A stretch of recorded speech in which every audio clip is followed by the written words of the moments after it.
amigos, bienvenidos a nuestro último bloque, al tercer bloque de este podcast, que es el reacondicionamiento o el reencamisado de los motores de estructura ligera. Si no han visto los dos bloques anteriores, por favor vayan, escúchenlos, son temas muy interesantes. Vamos a cerrar este bloque hablando del encamisado de los motores de estructura ligera, y para eso me encuentro todavía aquí en el negocio de un buen amigo y líder de opinión de aquí de la zona de Guadalajara, Arturo Jauregui, aquí en su rectificadora Arturos. Entonces, ¿seguimos, mi Artur? Perfecto. Entonces vamos a entrar de lleno a los motores de estructura ligera. Y para ello, existen varios tipos de motores, o más bien, tecnologías de motores hablando del material, ¿no? Están los de fundición de hierro gris, que se les conoce también como metálicos, bimetálicos, monolíticos, y no sé, existen varios, ¿no? Pero específicamente, ¿cuáles son los que tú has detectado aquí en tu rectificador, o los que más llegan? O los más comunes. Pues hablando ya, por ejemplo, en los de aluminio, que serían ya modelos más recientes, pues hay los de, le llaman a unos cámara cerrada y cámara abierta. Los de cámara abierta serían como los de estructura ligera. Ok. Eso sí, ya pues tenemos desde Subarús, algunos Mercedes, BMW, el Hondas, o el más común, el Nissan QR25, por ejemplo, que sería el más común de los motores que hacemos, y todos pues ya llevan una estructura ligera. Ya lo que cambia muchas veces es el material interno del cilindro, que sea una camisa fundida ya al motor de aluminio, o recubrimientos de Nicasil, o materiales de ese tipo, depende del fabricante del motor. Una buena diferenciación, ¿no? Porque precisamente la tecnología en esos motores es en el cilindro, ¿no? Puede ser una camisa fundida con el mismo aluminio, o incluso yo he visto procesos que es como una adhesión de tipo plasma que le ponen ahí al cilindro internamente, ¿no? Para mejorar sus propiedades de trabajo precisamente con el anillo. Así es. De estos motorcitos de estructura ligera, mi Artur, ¿cuáles podrías tú decir que son o para ti que tú consideras que son las ventajas de este tipo de motores? Pues yo creo que el fabricante lo hicieron por minimizar el peso en los motores. Obviamente, cuando hubo el cambio de fierro, de hierro vaciado a aluminio, pues eso se buscaba, igual el enfriamiento del motor. Yo me imagino que en estos de estructura ligera es lo mismo. Como tiene una capacidad más grande para el enfriamiento, para donde pasa el anticongelante y todo, me imagino que esa parte mejora. Los hace a lo mejor más resistentes a temperatura, pero a la vez son más débiles. O sea, se calientan. Cualquier sobrecalentamiento es más fácil que tengan una deformación que un motor de cámara cerrada o un motor que no sea estructura ligera. Así es. Mientras este tipo de motores de estructura ligera estén trabajando dentro del rango de operación de temperatura normal, por así decirlo, no hay ningún problema. Así es. El problema es cuando los excedes. No creo, no sé, la experiencia a lo mejor nos pueda decir que no son tan capaces de soportar esa variación de temperaturas, ¿no? Sí, se deforman. Es muy fácil que se deformen, las superficies pues también se dañan más fácil. Son varios factores que afectan. Que esa sería, precisamente pasando a la siguiente pregunta, las desventajas de los motorcitos. Ya dijimos cuáles son las ventajas, ahora cuáles serían las desventajas. Obviamente la desventaja para el dueño o el equipo original, ¿no? Pero nosotros de rectificador son las ventajas que fallen tanto. Se vuelven, ¿no? Oportunidades para nosotros. Así es. Sí, muy bien. Ahora, ya en la pregunta y para entrar de lleno, ¿es recomendable encamisar estos motorcitos? Si lo ves desde el área muy técnica, no. Obviamente ningún fabricante de motores o de equipo original te va a decir encamísalo. Incluso no va a haber una camisa que la agencia no te va a vender una camisa, por ejemplo, como venderte un pistón. Ellos siempre te van a recomendar el cambiar el bloque o el medio motor como los venden ya ahorita. Obviamente, no creo que sea algo exclusivo de mexicanos, pero como mexicanos buscamos la manera de salvar esos motores. La cosa ahí es ver, depende de la marca del motor y del material, es la manera en que lo vas a encamisar. Porque pues depende mucho si trae la camisa con recubrimiento o es camisa fundida, qué tanto espesor de camisa o metal trae ese motor antes de llegar al aluminio. Creo que ahí sí es bueno considerar todos esos factores antes de considerar encamisarlo. Eso es algo muy interesante, porque precisamente el encamisado es una adaptación ¿no? Así es, totalmente es una adaptación. Entonces, desde equipo original, pues obviamente esto no existe. Así es. Pero bueno, tampoco sería factible, yo creo que para los fabricantes de equipo original o para los que venden refacciones, pues estar maquilando monoblocks, ¿no? Sería algo, bueno, que no tendría razón de ser. Dentro de tu negocio, específicamente aquí con Rectificaciones Arturos, ¿cuál sería el éxito para la correcta reparación de estos motores? Yo creo que primero considerar lo que te digo de qué si sabes de qué tanto material trae la camisa antes de abrirlo, quizás lo ideal sería encamisarlo sin llegar al aluminio. Okay. O sea, obviamente siempre y cuando tenga suficiente pared Okay. para poder meter una camisa y sin llegar al aluminio. ¿Qué es lo que pasa cuando tú llegas al aluminio? Algunos motores como el QR25 precisamente, cuando tú llegas terminas el material de la camisa y llegas al block, quedan como una serie de rayas que es donde se adhiere la camisa al block, la original. Y eso hace de que sea y nunca es concéntrico al cilindro. Así es. Así que cuando tú llegas a una camisa y metes una camisa que a lo mejor queda muy al límite, es riesgoso poner a esa medida porque no va a ser una circunferencia perfecta. Okay, sí. Tendrías que irte a una camisa más grande. ¿Qué pasa cuando te metes a una camisa más grande? Que la pared queda más delgada y corres el riesgo de que se reviente. Son muchos factores pues a considerar antes de considerar meter una camisa a un block de estructura ligera. Ok, sí, el hecho de adelgazar también las paredes, pues como por ahí pasa el refrigerante se vuelve algo crítico, ¿no? Exactamente. No nada más por el paso del refrigerante entre los cilindros, sino también hacia la parte superior, no hacia la... Sí, hacia la superficie. Entonces, en grosso modo, podríamos decir que hay dos formas o dos metodologías o dos maneras de encamisar estos motores. Uno es encamisar sobre la misma camisa base que trae el motor. Ajá. Y la otra es encamisar, pero llegando hasta el aluminio, ¿no? Sí, así es. ¿Cuál sería, desde el punto de vista de Arturos, la mejor forma de los dos caminos? La mejor forma, siempre que puedas encamisar sin llegar al aluminio, yo creo que va a ser lo ideal. Sobre la misma camisa. Pero hay muchos motores que pues no puedes llegar a eso. O sea, por ejemplo, si hablamos de un motor de Coyote de segunda o tercera generación del Ford 5.0, pues traes, no sé, cosa de 10, 15 milésimas nada más de recubrimiento porque traen el Nicasil. O sea, después de eso llegas al aluminio y pues no tienes opción. Okay. Pero si hablamos de un Nissan SR20, por ejemplo, trae más de 100 milésimas de cuerpo. Okay. Es así, depende del motor y la aplicación que le vayas a dar. Okay. Por ejemplo, nosotros cuando adaptamos una camisa performance, pues no importa que lleguemos al aluminio y todo, porque sabemos que le vamos a cortar mucho material. Pero ya están hechas y bien medidas pues para ese uso. Sí, okay. Ya están considerando si el material entre cilindro y cilindro se va a reventar o incluso a desaparecer, pues ya ellos tienen contemplado esa parte, qué sellador se le va a poner, con qué presión va a entrar, ya está muy estudiado eso. Okay. Y en una adaptación de un motor normal de camisas, pues es muy diferente, como siempre vas a tratar, bueno, nosotros siempre tratamos de cuidar que no llegue el aluminio, pero de un motor a otro siempre hay una diferencia. Lo que digo, nunca están concéntricos. En cuanto al exterior de la camisa, digamos, pues siempre te puede caer alguna falla.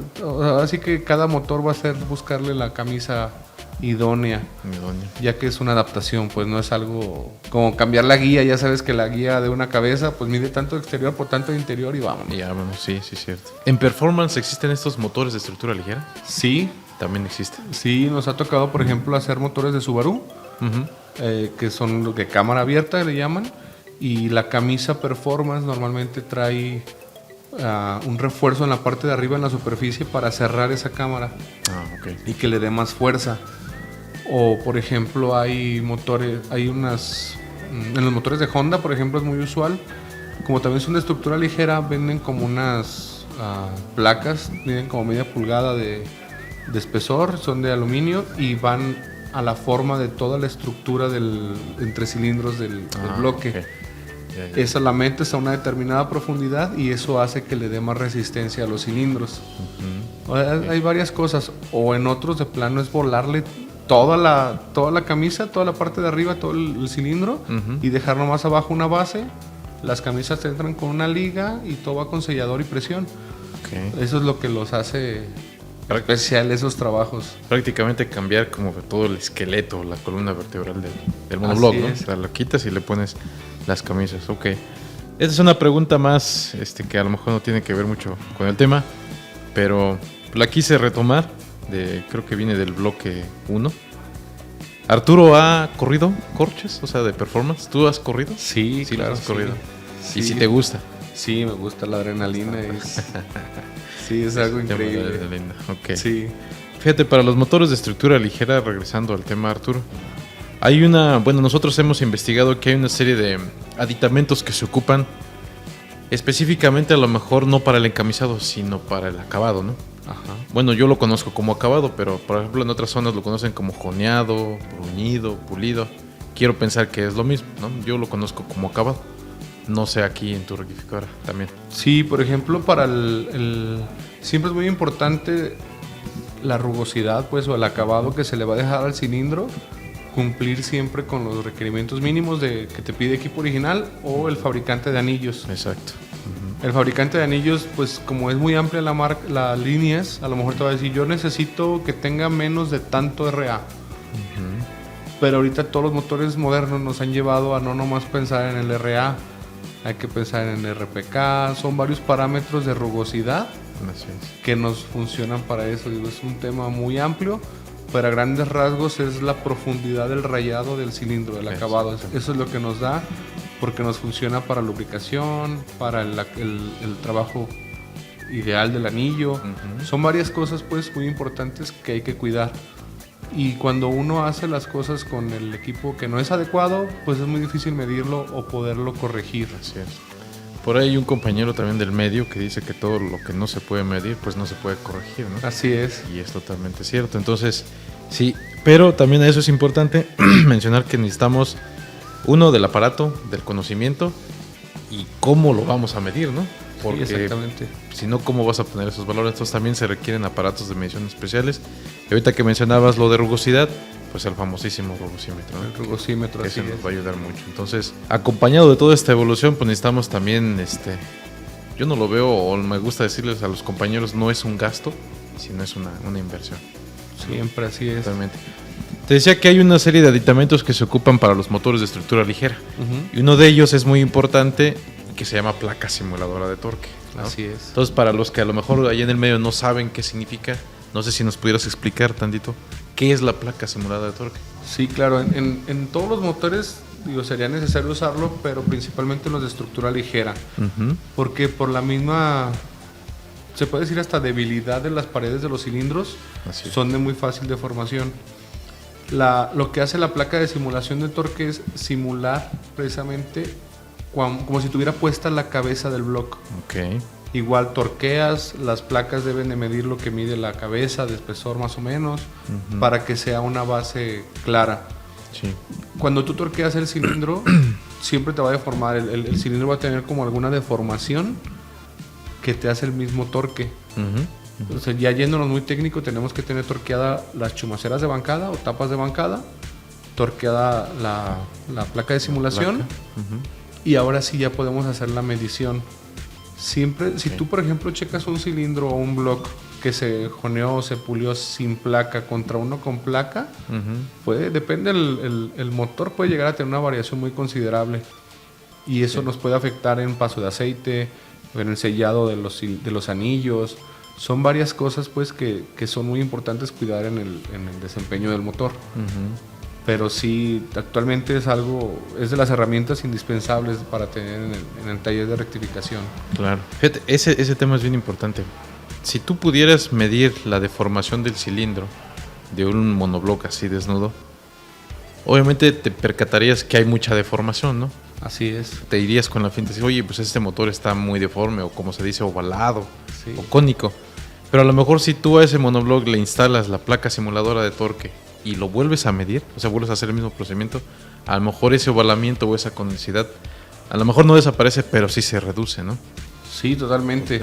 Nos ha tocado una vez, de los pocos mecánicos que realmente también invierten en equipo y todo, una vez nos tocó con un motor, lo terminamos, lo joneamos todo, lo hicimos con su placa de simulación de torque.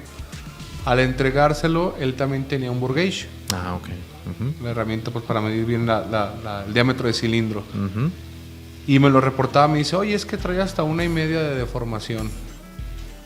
Y pues de primera instancia, pues sin saber, dices, pues ¿con qué lo está midiendo, maestro? Así es. O sea, primero como que tratas de sondear qué es lo que está Sí. utilizando, ¿no? Claro, claro. Y ya no, pues tengo mi work gauge y todo. Ah, perfecto. Digo, esos clientes me gustan. Y ahora sí ya le explicamos. Lo invitamos a venir al taller. Lo medimos. Obviamente traía aproximadamente 1,5 décimas de deformación. Ujú. Y ya le explicamos cómo es el proceso. Torqueamos la placa de simulación. Y cuando lo volvió a medir, vio que las medidas estaban perfectas. Perfecto. Dice, oye, pero es que eso me va a fallar cuando esté trabajando. Era de recién que empezaban estos motores de estructura ligera. Y ya le explicamos, le digo, no, es que realmente su motor va a trabajar así, como cuando trae la placa de simulación de torque, porque pues ya va a traer la cabeza puesta, todo puesto. Y ya, o sea, entendió perfectamente, pero ha sido de las pocas personas que nos han dicho, oye, como pensando que está mal el trabajo, Ujú. pero realmente es de los pocos que checan con el equipo necesario. Así es. Y pues se le explicó realmente cómo es el sistema. Ahorita creo que ya es un poco más común el tener el que los rectificadores utilicemos la placa de simulación y ojalá siga mejorando eso, Así es. porque sí ya es algo muy indispensable.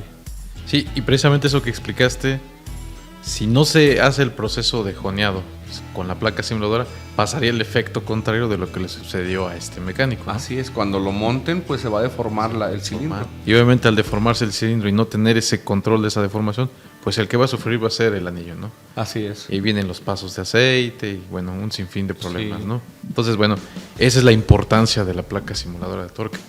Yo le sumaría a mi Artur, y espero que estés de acuerdo conmigo, 2 aditamentos adicionales. Uno, hemos investigado que cuando vas a utilizar la placa simuladora, también utilizar el empaque, el tipo de empaque que debe llevar ese motor, ¿no? Así es. No nos vamos a meter en marca, sino el tipo de empaque que necesita ese motor y los tornillos. Así es. Los tornillos de cabeza yo siento que también son muy importantes. Sí, un tema también muy importante en eso de los tornillos. Normalmente ya todos los tornillos de unos años para acá llevan su torque es angular. Ujú. No solamente es torque en libras, hay que darle algunos grados en el torque. Así es. Y eso hace que pues se vayan elongando, sería la palabra correcta, del tornillo. Ujú. Y va también quitándole la vida del tornillo. A lo mejor si ese motor ya tiene 2-3 veces que lo bajan, los tornillos ya no van a estar en condiciones óptimas y pues no va a apretar igual. Son muchas cosas que sí hay que cuidar, que hay el equipo, hay la información. Normalmente nosotros como rectificadores o como mecánicos son cosas que tenemos que checar Ujú. para que el armado del motor o el ensamble sea de una manera correcta. Así es. Y por último yo cerraría de estos aditamentos precisamente el torque. Ya lo mencionaste, Sí. el torque. Precisamente ese torque, alguien se preocupó por investigar cuál era la mejor forma de maximizar el apriete en ese tipo de tornillos que mencionas ahorita. Entonces ese torque está calculado. Entonces yo agregaría hacer el torque de la forma correcta para Así que es. cerremos perfectamente ahí Sí, eso es muy importante y pues nosotros tenemos nuestros equipos calibrados. Así es. Normalmente tenemos torques que, pues yo ya tengo, no sé, 5 o 10 años con mi torque y trabaja muy bien. Ujú. Sí, pero normalmente el torque tienes que probarlo en una presión baja, una media y una alta Ok. para que veas que todos los rangos estén bien. Ujú. Y es importante hacerlo una vez al año por lo menos para que tú puedas asegurar tus torques. Los torques. Sí, Sí, porque eventualmente es una herramienta que con el tiempo va a sufrir un desgaste, sí, que totalmente. obviamente va a tener un ciclo de vida, ¿no? Sí, son partes mecánicas y no dejan de desgastarse y más. Nosotros como rectificadores que lo usamos todos los días, Todos los varias días. veces al día, pues sí es algo que va sufriendo desgaste. Así es. Como la herramienta de medición también, ¿no? Así es. También forma parte importante. Sí, Muy bien. Pues ha sido un tema amplio y de hecho nos podemos seguir aquí sí, no. horas y horas y horas porque y nada más hablando específicamente de este proceso que es el encamisado, ¿no? Si nos podemos hablar de cada uno de los procesos por cigüeñal, por cabeza, bueno, nos aventamos aquí toda una semana, ¿no? Claro. Artur, para nosotros ha sido un gusto estar aquí contigo, que nos hayas abierto las puertas de tu negocio, que hayamos conocido un poquito, no nada más en lo profesional, sino en lo personal también, que eso es importante para seguir esta relación Moresa, rectificaciones Arturs, durante muchos años más, ¿no? Sí, así Entonces es. te agradecemos infinitamente. No sé si quieras agregar algo. No, estamos a la orden, Antonio. Muchas gracias a ustedes también por acompañarnos. Saben que aquí es su casa. Cuando gusten cualquier cosa que podamos apoyarlos y todo, estamos a la orden.